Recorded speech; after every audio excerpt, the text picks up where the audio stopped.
the time that I thought about or contemplated about taking my life. And I really, at that point, I said, there's really no reason for me to live. I just, I was so depressed, so severely depressed. Angels and demons fighting in the deep end. I turn all my weakness into something I believe in. Every scar, every doubt, that's fuel when I speak. Welcome to the battle where the broken get free. Yeah. Welcome to another episode of Angels and Demons podcast. Due to a last-minute cancellation, my Aunt Goretta has graciously stepped to join us. She experienced a high, unconventional childhood marked by significant adversity, and I invited her to share her story, how she not only survived her circumstances, but ultimately flourished because of them. Aunt Goretta, thank you so much for coming on. You are very welcome. I love you too. So kind of you. I have known this young man since before he was born, and I just want to say first that I'm so proud of you. I know what you're doing here with this podcast, and I just think it's wonderful. You're trying to help people overcome the stigma of mental illness and seeking help and stuff, and I just so appreciate that. And I'm glad to be here, glad I can help. Only thing is, you only told me a few days ago, and I'm a little bothered because you gave other people 3 weeks to prepare. So here we go. I'm so sorry.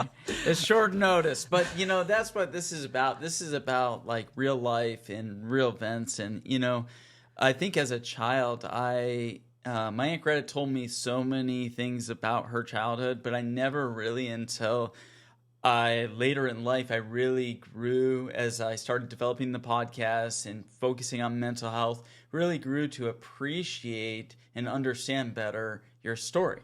And so what we're going to do is just kind of go through a little bit of my Aunt Greta's upbringing, how she became a part of our family, and how it can help you maybe navigate through some difficult parts of life. So first off, thank you so much, and thank you for being gracious for the short notice. That's very kind of you. Thank you. Aunt Greta, first off, if you'd be so kind, can you just give us a little bit of intro about where you grew up, and then where you, as a kid, kind of gained some of your roots? Okay. Well, I was born in a small town in southern Missouri, and I grew up in another small town in central Missouri, and it was on a farm, and it was actually a quite progressive little town.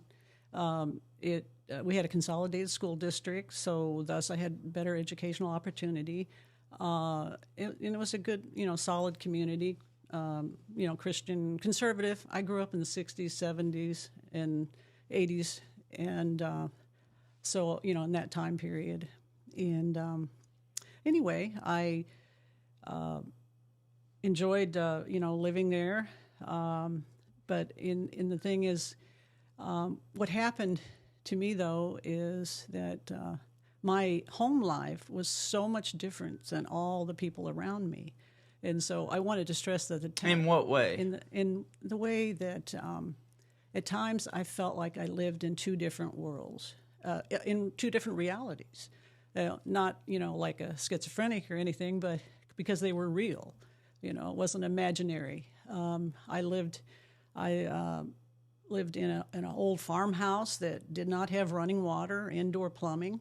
We had an outhouse, and what about electricity? We did have electricity. So I guess apparently along the time, my grandfather decided that that needed electricity, but we did not have a phone or television when I was very young.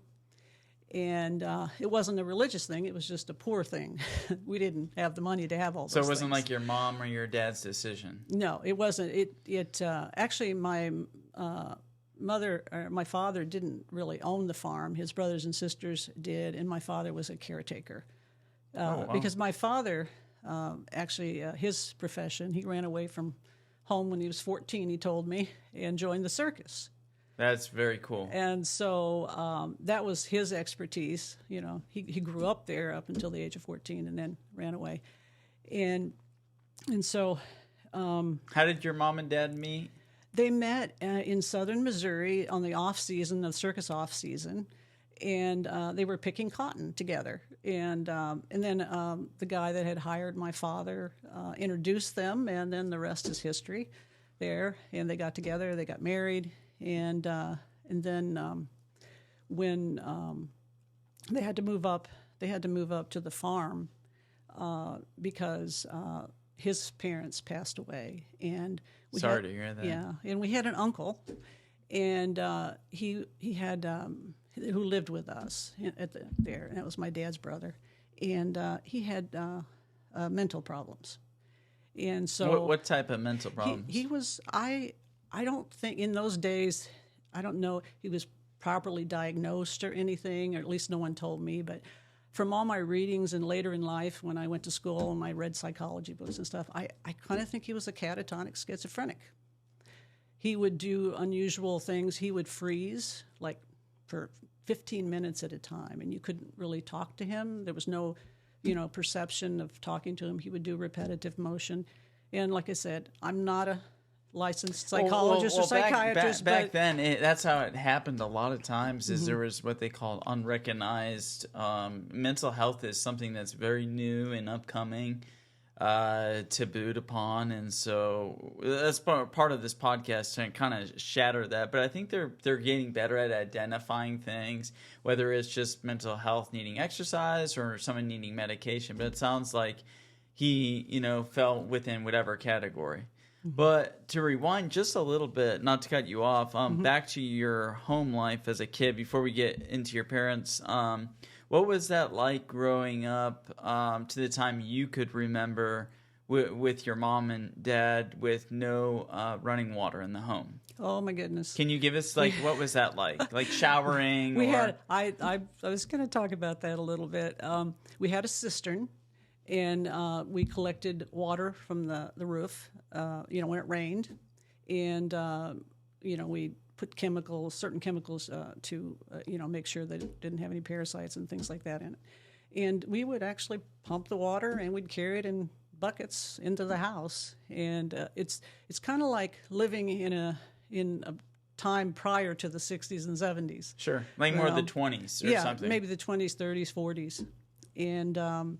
So we did that, and if you wanted a bath, you would have to heat the water on a wood stove. We had wood heat, and what was the process for that? I mean, could that take an hour by the time you've got the water? Yes, it could.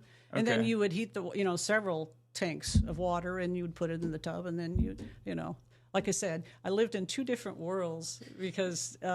Most people, everyone I knew, I've learned since then to reading and things. When you were in school, you mean? When you say everyone you knew, everyone I knew everyone. in my small town. I didn't know anyone who lived like us. What do you think made your situation so different than everyone else? Because you just said it was a prosperous town. What do you think made it? Was it just the happenstance, or what do you think was the cause of that? I don't think anything is happenstance. I think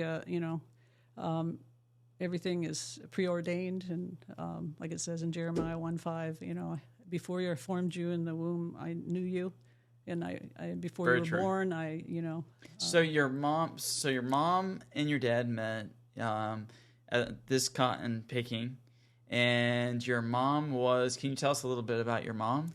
Well, my mother. I did want to say something. Can I say something else about our house before please? Okay. I'm sorry.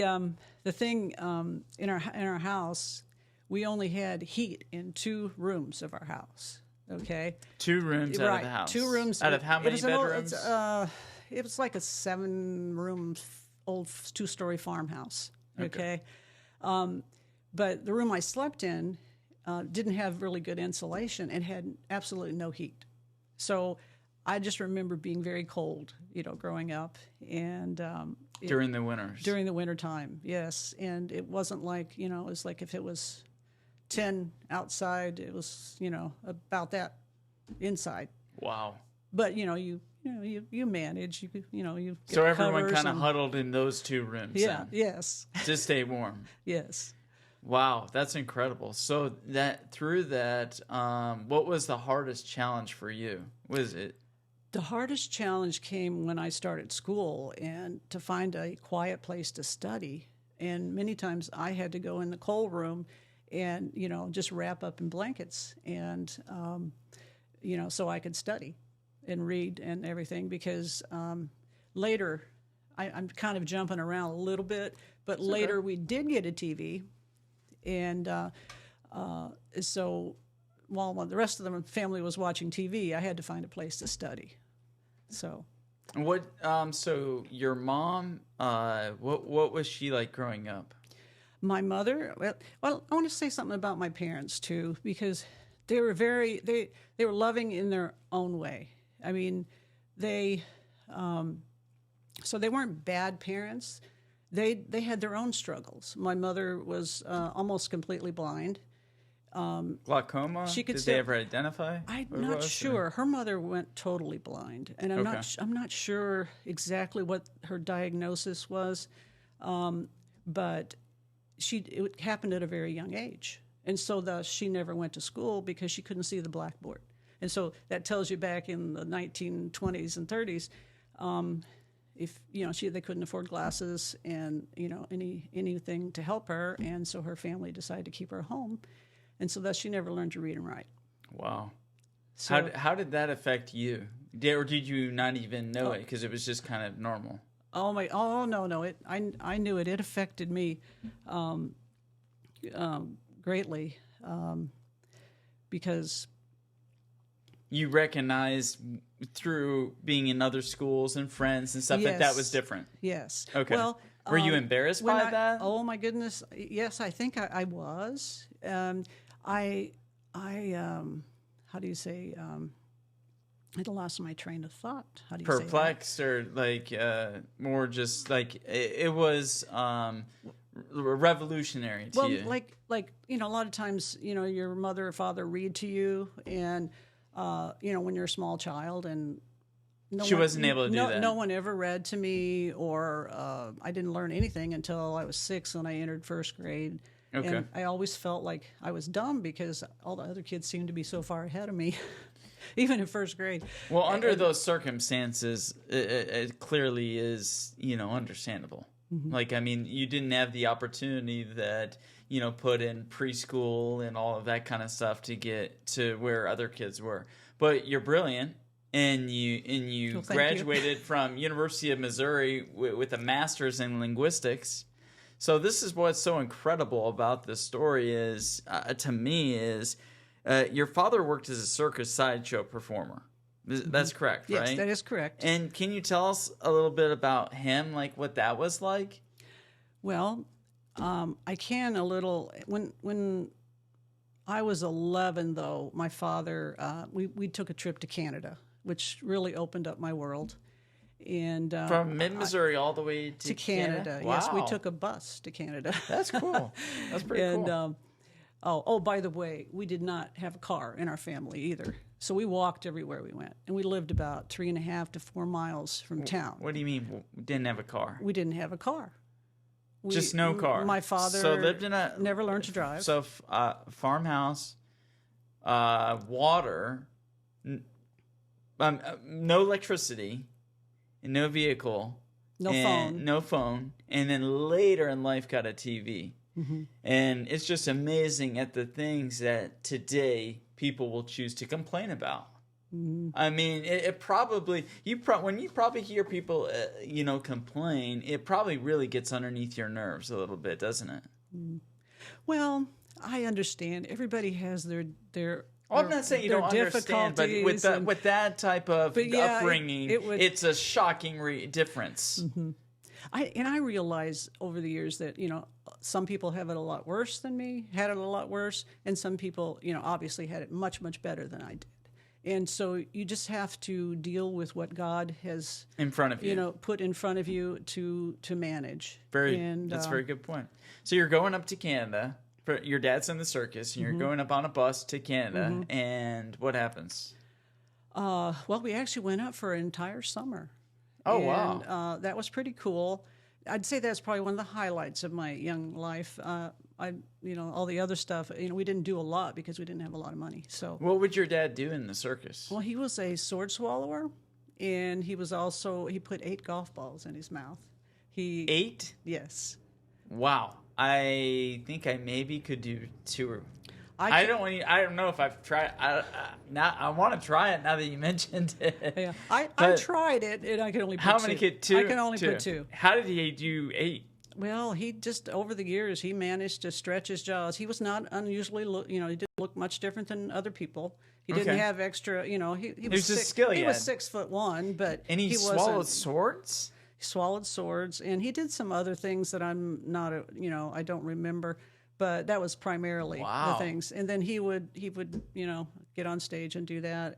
But anyway, long story short, that was just a fun summer. We went to the Canadian National Exhibition where he performed in Toronto, and then we also went to Montreal, and he performed in a place called Belmont Park or whatever, I think.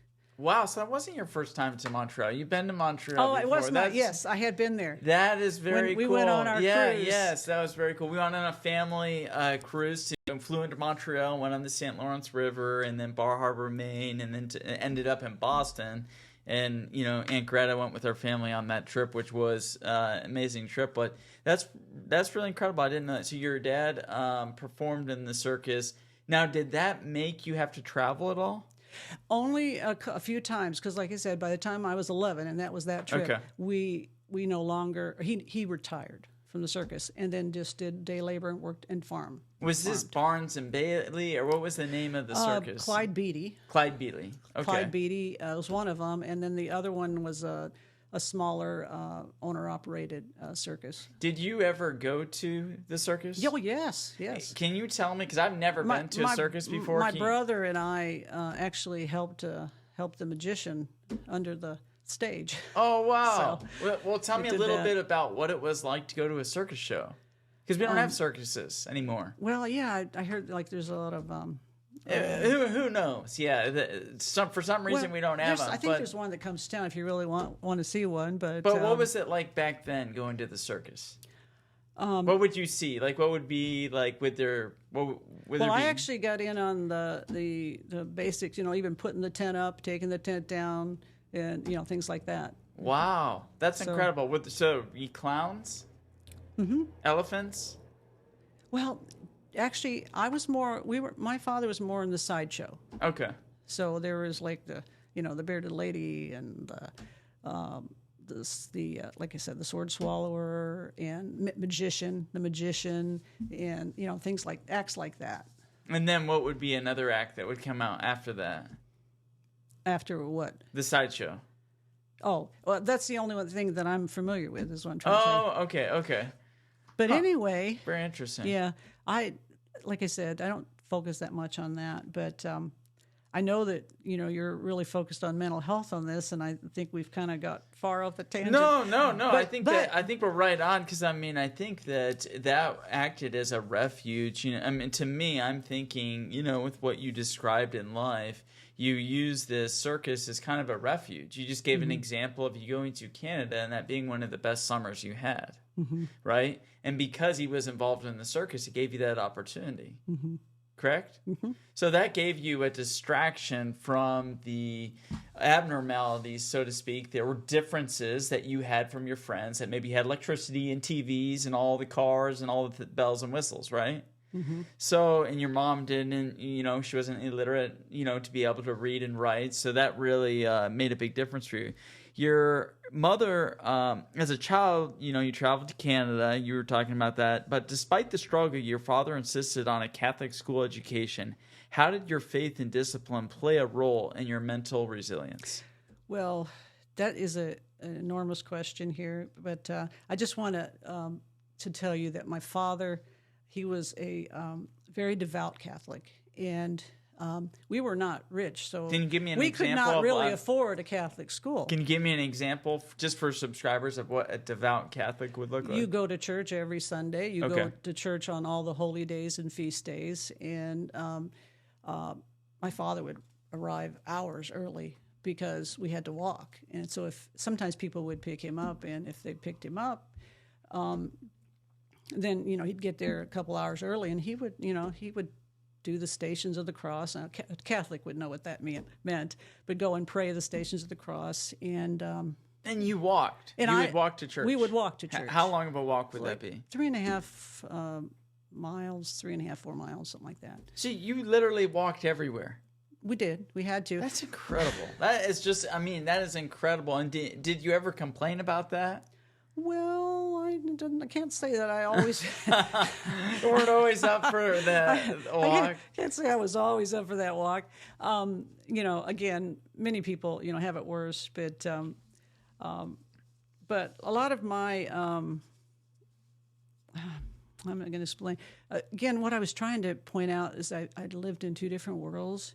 And yeah, you mentioned that a few times. I actually spent most of my young life through high school, very numb, in a lot of pain, psychologically and emotionally.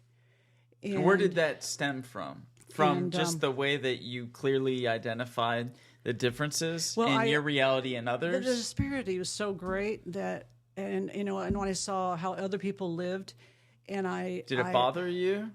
Well, yes, it bothered me. I was embarrassed. About how I lived. I Would people make fun? Well, yes, that happened, but I couldn't. I was embarrassed. I didn't want people to know that I was a child that grew up on welfare, and although my father worked hard, he was a hardworking individual, but he just didn't make a lot of money, and so we just didn't have a lot. Understandable. That's understandable.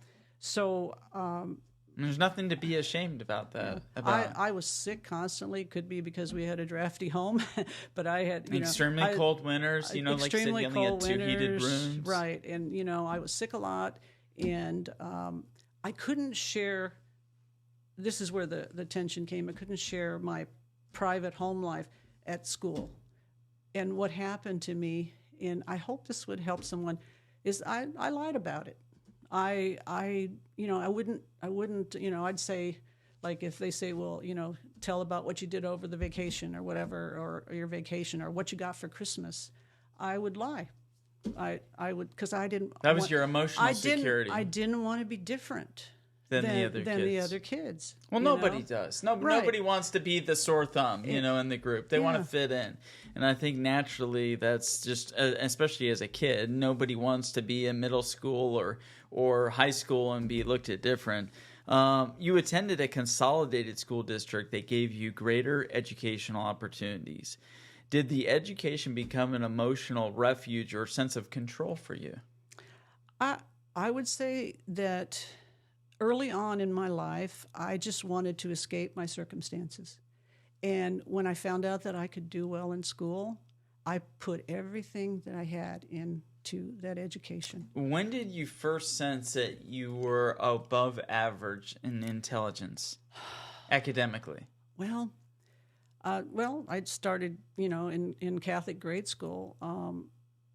I started, getting A's and B's, and I was able, to understand the material, and I was able to catch up with the other kids. And so, I loved learning. So that's where the spark kind of came. Yes. You recognized that right away, and you excelled in it. Yes, and I knew that I wanted to get out of these conditions. I never wanted to live like this. Yes. Well, I understand that. I think a lot of people, that grow up in different environments where they just, do not want to be a culprit of the reality of their situation. They work it's kind of the fuel behind hard work pays off. Mm-hmm. Because you have all the ambition inside of you to work hard because you want things differently.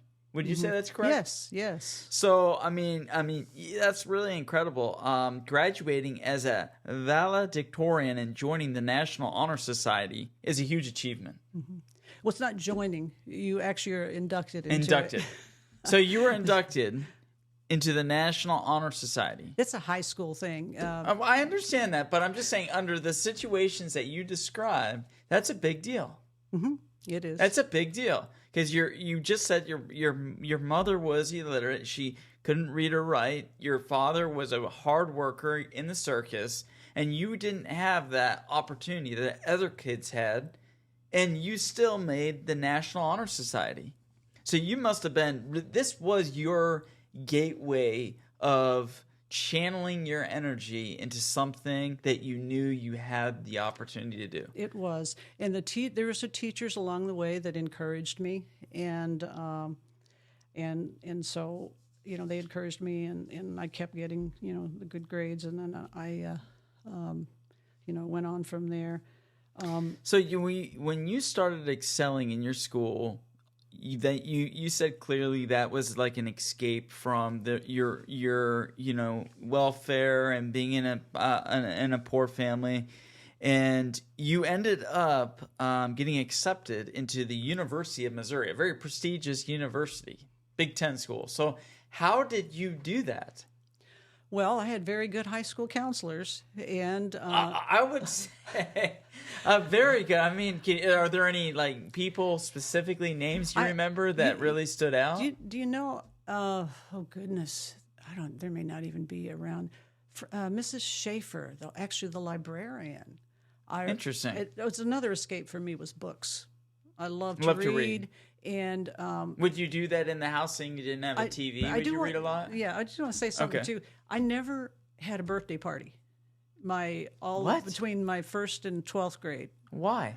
I'd never been to someone else's birthday party. Well, no one ever invited me that I can recommend that I can remember. So how did that alone affect you?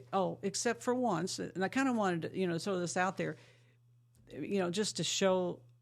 Except for once I did get invited, but we didn't have a car to get to the party, okay? So my mother helped me. We got a gift, and I went down to the end of our road and waited because the young lady, the little girl told me that her mother's going to come pick me up. Well, hours later, her mother never came pick me up. So, Very sad moment for you. There's things like that, and that would happen. But again, did that lead to like depression? It led to depression. That's what I'm trying to say. Much of those years were filled with depression. I lacked self-worth, confidence, even though I was making good grades. And I know you have a question here about imposter syndrome.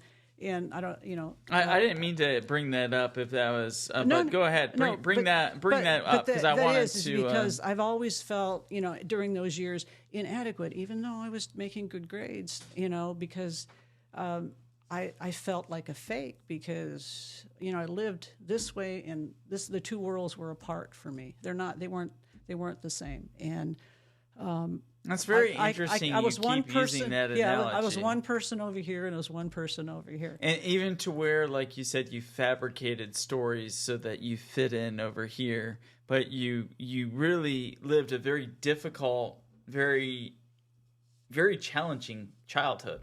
Mm-hmm. But over here, you wanted to fit in, and mentally, because this podcast is about mental health. Where do you feel like you were most where your mental health really suffered the most during that period of time? Goodness, there's so much. There is, but what do you feel like impacted you the most? That your mental health that really affected you? I would just have to say just about everything. And that's what I'm trying to tell you. I was kind of numb. I wanted to escape. That whole world. Is I wanted to you. escape. I wanted to get, I felt alone.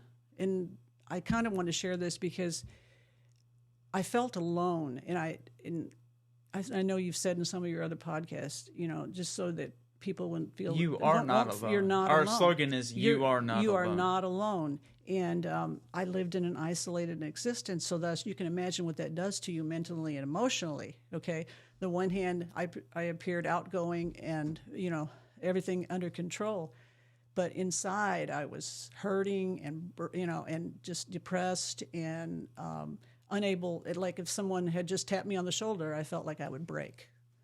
Understood. It was that kind of emotional turmoil. Now, did your parents recognize that in you at all?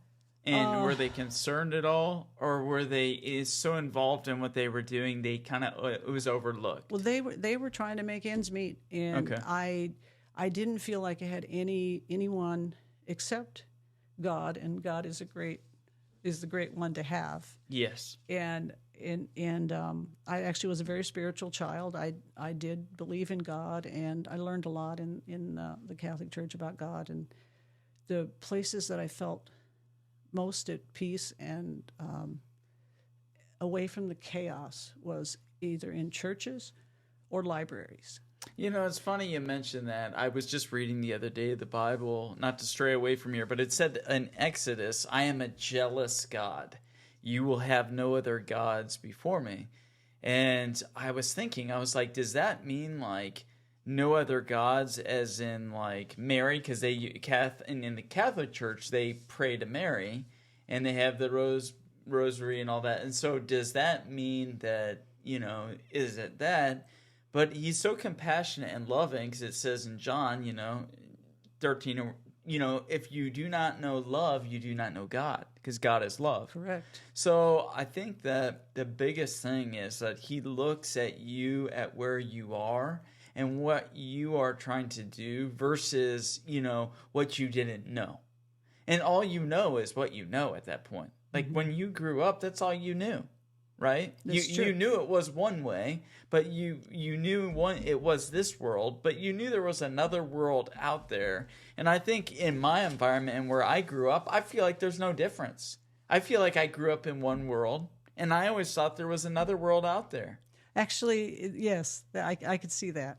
I can see that. Do you see where I'm coming from? Yes, 100%. So, there really isn't a difference in that. I mean, there was one world and another world.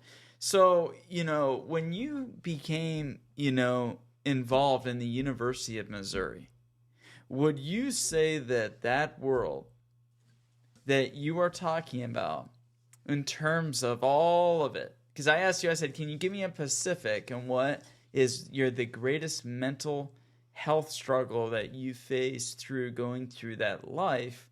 You said all of it.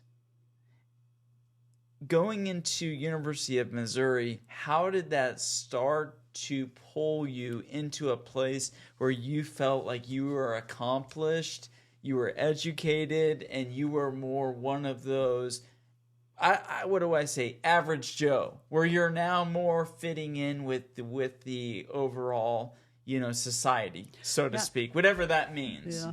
Not to diverge too much, but having to think about some of this stuff I haven't even thought about for over 40 years. Okay. Well, that's what this is about. So it has brought up, emotions and things like that. Good. But the university experience for me was also very difficult in the sense of I was going into another world again, where for the first time, where I lived, I did have running water and plumbing, and I bet that was nice. And it was wonderful. I was so happy. I bet that was nice. I was so happy to be able to take a shower heat in a bath. And only two rooms warm. You were probably like in paradise. I was. Right? Did you have a cafeteria there? I was. You lived in the dorms the first year, right? Mm-hmm. What was that like? Well, the thing is, actually, I did not live. Did I live in the dorm the first year? You kind of have to, don't you? First year? Yes, you do. As a freshman? Yeah. You do, but for some reason, I don't think I did. Okay. I don't know why, and maybe you don't have to. You might have to now. Were you still at home? No. I was not at home. So where were you living? I actually, one of the young ladies that was in my high school, also went there. And Okay. we roomed together the first semester. Oh, cool. And then the second semester, I moved into the dorm. Okay. And it had its challenges. And was there at that point any distance and resentment from your parents? The more that you started to learn and see things that were more different than your upbringing, did you start to resent that? What do you mean? Resent the way that you grew up. Well, do you understand what I'm saying? Yes, I probably spent a lot of my life bitter and depressed. Till what age? I'd say probably until I was 30. 30. When I got to college, I want to tell a little bit about this. I think this is very important to know. when I got to college is when the whole crisis hit. Since I knew that I was doing everything on my own, I had no backing, parental backing, no one to counsel me. I was totally on my own. And that first year, I just, I tanked. Broke down. I did well academically my first semester, but the emotional load of it all being, I bet it was a on shock. my own. Well, it was a culture shock. Yes, it was like a yes, culture shock. Yes. And Well, coming out of any community environment, whatever that community environment looks like, or family environment outside of your norm, is a shock. Wouldn't you say? Yes. So you were kind of like everything was new. I don't know if you had a credit card, did you end up or finances or money or nothing. how did you learn that? Or did you learn? I mean, how did all that come into those play? Those are the things that you learn. A lot of things you learn at home from your parents. And Okay. those things, all We're of those kind of lacking. things, I didn't do. I had to learn pretty much everything about living in the modern, quote, modern world. Since I, as you all know, the world I lived in. Did any of these girlfriends that Myself. you stayed with in college, were they a blessing and a help in any way? Oh my goodness, the Lord brought so many people to help me. I got into InterVarsity, but I also got into the Newman Center, the Catholic Church organization. And at my greatest point in my life, and this is an important one, my greatest struggle, we didn't make, our roommate and stuff, we didn't make it, probably mostly because of my problems and my emotional problems. And so I ended up Can you give me an example? Because that leaves me hanging. And I'm sure others, because it's just so broad. Like, can you give me a specific something to chew on? Well, I'd say hygiene for one. I grew up, like I grew up. I grew up like in the 20s and 30s. I mean, Where you had to bring the water and 60s and 70s into where you bring the the water tub? in. Okay. But how often are you're going to Once a week? Yeah, or whatever, or you take sponge baths and stuff and things like that. And there were some other things, but there's a pivotal point here because I don't know how much time we have, but I wanted to get to this. Forget about the time. I want you to punch in what you need to. This part because that's the time that I thought about or contemplated about taking my life. And I really, at that point, I said, there's really no reason for me to live. I just, I was so depressed, so severely depressed. Wow. And so, because I just lost my roommate, and then I had to move into the dorms, all new people, and I already felt alone and isolated, okay? And this is a happy thing, and this is where the Lord showed up. And the one good thing, I'm not finished. Okay, go ahead, sorry. Let me get this going. The happy thing is that I went to the Newman Center, and I went into church, and I got on my knees, and I prayed. And I said, Lord, something's got to change in my life. I can't keep going on if something doesn't change. And I was crying, and I just started crying a lot more. I went downstairs, and I knocked at the rectory door. And this wonderful Catholic Irish priest named Father Mike opened the door. And he basically saved my life. And when you say basically saved, explain. Give me. I'll give you some more. He saved my life in the sense of he got, he was very jovial and happy, and I told him. I mean, he wasn't, he was just really friendly. He said, "I will, take you down to my office and we can talk." And so we talked, and he happened to be a charismatic Catholic, and they believe in speaking in tongues and those kind of things, and he had prayer group, and he invited me to prayer group, and he prayed for me, prayed over me, and it was just, it turned my life around. He introduced me to another counselor, and he then introduced me to a psychologist, and I really needed that, because at the time I was thinking I was crazy. Well, I think anyone in those circumstances would. I mean, you grow up in an environment that you are so used to, that it's different, and then you're trying to digest that. What was the straw or the weight to where you felt like you were at that point to take your life? What was it that built to that moment, do you think? Growing up the way I did, I felt that the weight of the world on my shoulders. I felt like a little adult at a very young age. Okay. And that's what I wanted to share earlier with my mother, being illiterate and stuff.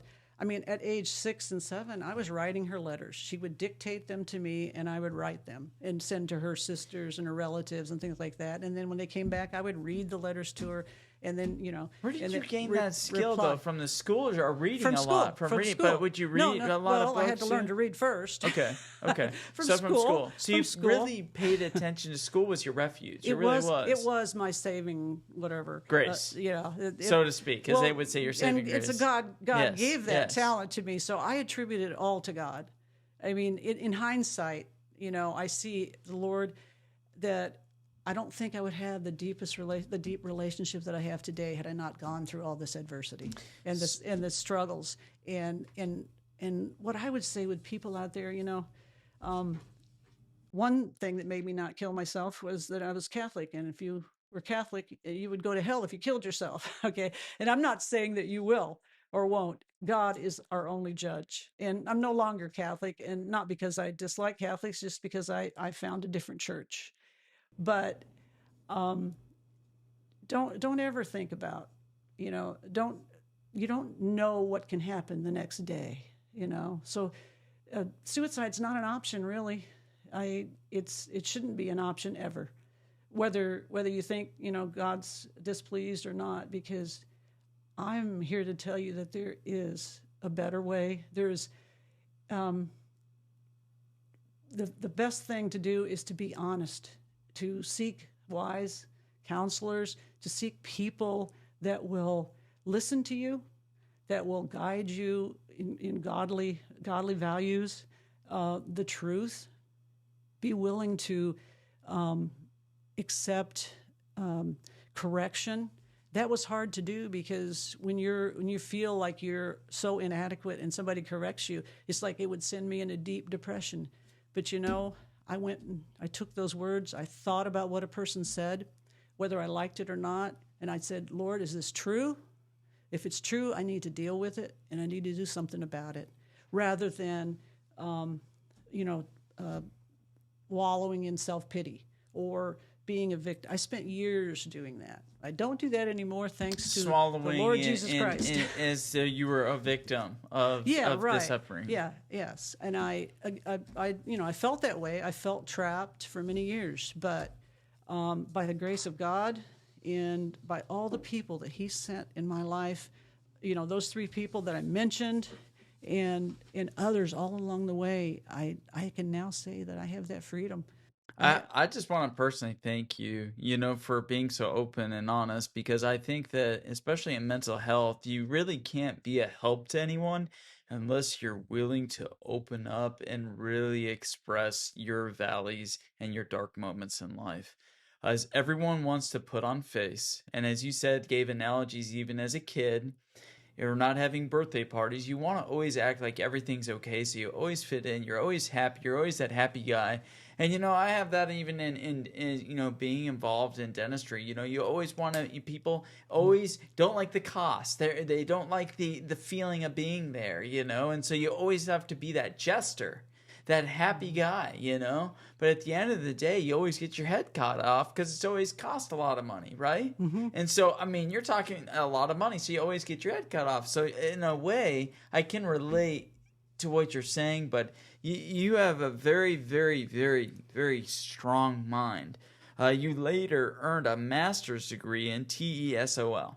That's teaching English to speakers of other languages. Get out of here. Think about that. You went from writing for your mom to teaching others. Well, to really get out of something, that's like flipping a coin. Think about that. You need to give back, and I enjoy teaching others. And the thing with the foreigners, I felt a connection with them because they were coming from a different culture. And so in one sense, a lot of this is. You just said a lot of foreigners this and you is- lost me. What do a you lot- mean well, foreigners? foreign students, other, because they are speakers of From other languages. nationalities. Yeah, other Okay, nationalities. okay, I'm okay. sorry. So you're teaching them English. Yeah, teaching them English, and But how did you get to a point where you? So what drew you to teaching English to speakers of other languages? Well, my mother, being illiterate, you go. it makes sense. There you go. To me, education is very important. It doesn't make her any less. My mother was actually not. So she was not dumb, and she was could this have starting learned. to bringing you out of depression when you started feeling like these types of attributes that you each had? time I had success, but really took me out of my depression was helping others. Doing this, you're teaching others. Teaching others. You found enjoyment in that. and yes, and helping others. And, That's awesome. It did because I had something to offer. You know, in life I've learned, it's not about yourself, it's about other people. Yes. You're a servant of other people. And you gain so much gratitude through just helping other people. And looking back, what coping mechanism did you unknowingly develop as a child that you now recognize as a survival skill? Well, the reading and the escape, and we did live on a farm, so I could walk in the woods. And that was an escape, a survival. The survival skill that I most used, though, was the one of isolation and secrecy and trying to blend in, which, it really never really works because you've got to live your life and you've got to, you can't, live someone else's, and you can't, trying to keep up with everybody else. So for listeners who come from poverty, unconventional families, or feel different, what message would you want them to hear about mental health and self-worth? Well, as everybody knows, we all have our difficulties. And I would say during the time I was growing up, there was a great stigma of seeking help in psychological counseling. But I would do it. And I would try, a thing that helped me is I wanted to change. I wanted to be different. I wanted to be whole and healthy and happy, and never was happy. I'd say the first 30 years of my life, I didn't know how to be happy. I was very much perfectionist, and if things went wrong, it doesn't mean that people didn't see me. If you talk to my friends, they'd think I was very happy. Okay, so but internally, I was crying and nobody could hear you. Depressed and right, and so I would seek counselors if you're in that situation. Definitely pray, and the most important thing is a relationship with Jesus Christ. If you don't have that, then you really don't have anything in this world. It's the most important thing that you could ever have and do. Once I became a Christian, I found power in praising and having an attitude of gratitude, not being afraid to make mistakes. We all make mistakes. Don't be afraid to make them. That's how we learn. And I know this is probably not new advice to most people, but when your whole self-worth is based on not making mistakes, then your world crumbles when you make a mistake. And so I would just, say, don't worry about that. You make a mistake, you get up and you go on to the next thing. And if you're depressed, do something, help someone, even smiling at someone. If you smile at them, you're going to get a smile back. And that is comforting and helpful. And there was one thing that the Lord also showed me in my college years was right after I graduated, I got a job at the Special Ed Dissemination Center, and it was to help teach teachers. Or I didn't teach them, but I worked at a special ed library, special needs library, and it was a training ground for special needs teachers. And through that, I learned all about handicapping, the different handicapping conditions, and They probably use something else now. Disability. I know words. Maybe words have probably changed. felt very fortunate, But in yes, many ways. Yes, it many made ways. me realize how good I had it, even if I had it bad. Yes, yeah. And Even your circumstances yes. put in perspective, Yes. you saw that things could be much worse. You could you- have no arm, you could have no right, leg. right. I You could were be in a able to wheelchair. walk. You were able Yes. to do these things. That's a great mindset to look at it. I think most of the time, I really do. And Greta, I think that the majority of people I meet, including myself sometimes, look at what we do not have than the things that we do. And it's hard for God to look at us and give more when he's given us stuff and you can't even appreciate or thank him. And at Thanksgiving, I had this idea. We're all going to write things that we're thankful for. And we're gonna each do 20 of them, put them in a hat, and then we're gonna make a collage with all these things we're thankful of, so that we're reminded of how much we're given. Because I'm telling you, we are psychologically built where it's never enough. Mm-hmm. It doesn't matter how much money you have. I mean, we know people that have made it to the New York Stock Exchange, where they are NASDAQ. The world would think they were on the top, but are you truly feel mentally like you are on the top? Yes. And I think that's a great attribute and point that you're making, is you are recognizing it on a different level, and it doesn't matter what level we're all on. You just said suicide isn't an option. Christ is your center. You look towards him, and he will direct your path. Right. And so I can't thank you enough for sharing that, because, I mean, that is such valuable insight into people that are going through some very dark times. And I think that the thing is, this show is called Angels and Demons, because, we've talked about a lot of good stuff, in different episodes, but nobody wants to talk about their demons. The demons, yes. Nobody wants to talk about them. But, I mean, what would you say, and you already kind of did, you got to that point where you felt like your life was just not able to be of worth, almost. You have to be truthful. You have to be truthful with yourself and truthful with a few others. You don't have to, like I said, seek out some godly people that you can share your story with, share your difficulties. Like the Catholic priest did. But you got to be truthful, and you've got to want to change, and you've got to want help. If you don't, you're obviously not going to change, and you have to be willing to hurt. I remember people correcting me, and I didn't want to hear it. And I would go away, I would be so depressed, and then I would think about what they said, and I know I said this before, but and then I would do it, and all of a sudden, it changed my world, and so. So happy to hear that. We're going to do something. I'm going to do something a little different here. We are going to zoom in now to some of the incredible accomplishments. I know you didn't want to do this, but I want to do it. You got your master's from University of Missouri, correct? Mm-hmm. Your master's in linguistics. Mm-hmm. That's a very difficult master's to get. Most people don't even know the English language. There, THEIR, THERE. I just learned that last week. Mm-hmm.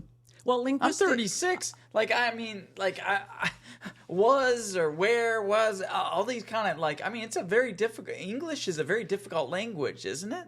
Mm-hmm. Would you say it is? Yes, and it people is very much. On a daily basis, large companies give Aunt Greta piles of paper to look over and review so that it is grammatically formulated correctly. You are an artist at that. So when did you develop that incredible ability to grammatically become so far above the average person?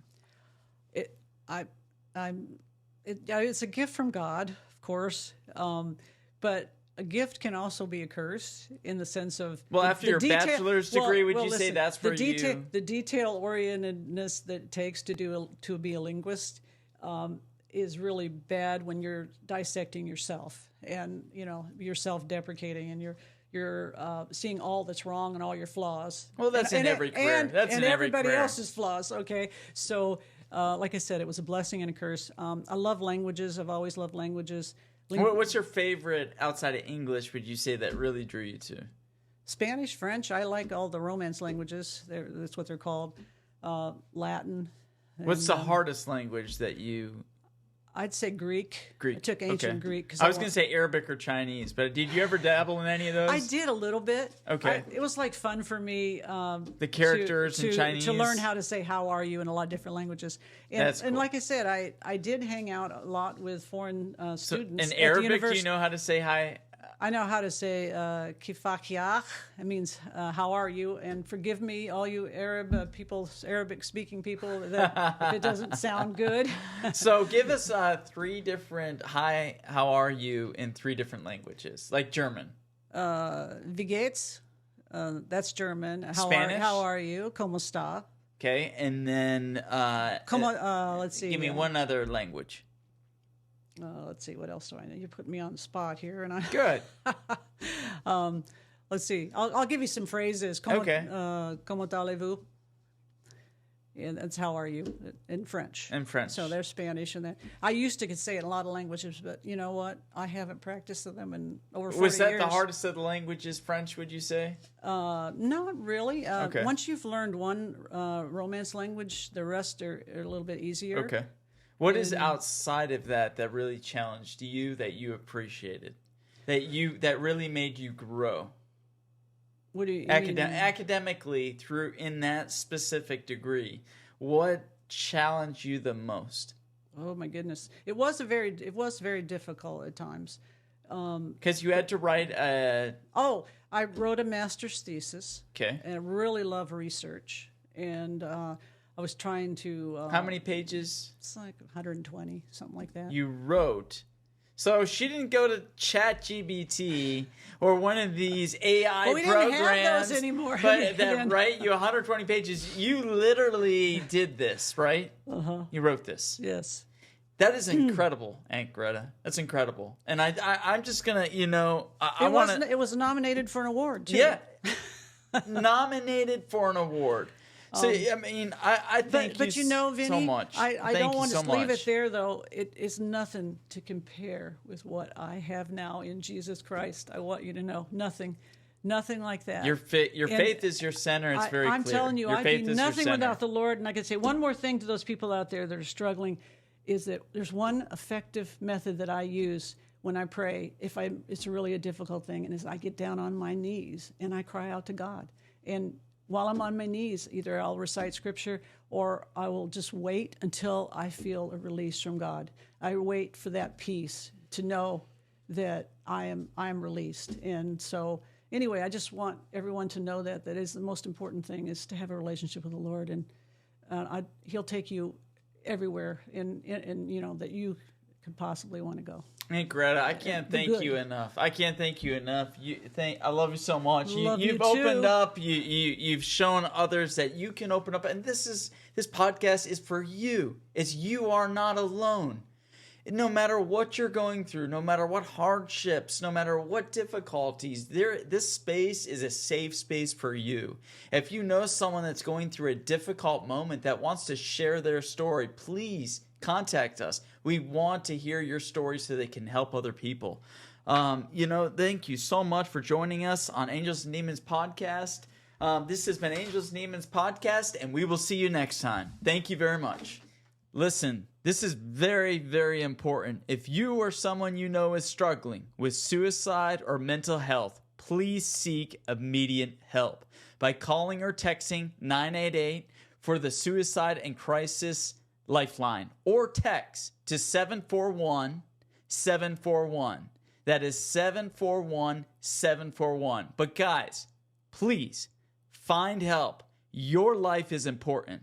This has been Angels and Demons podcast. Until next time.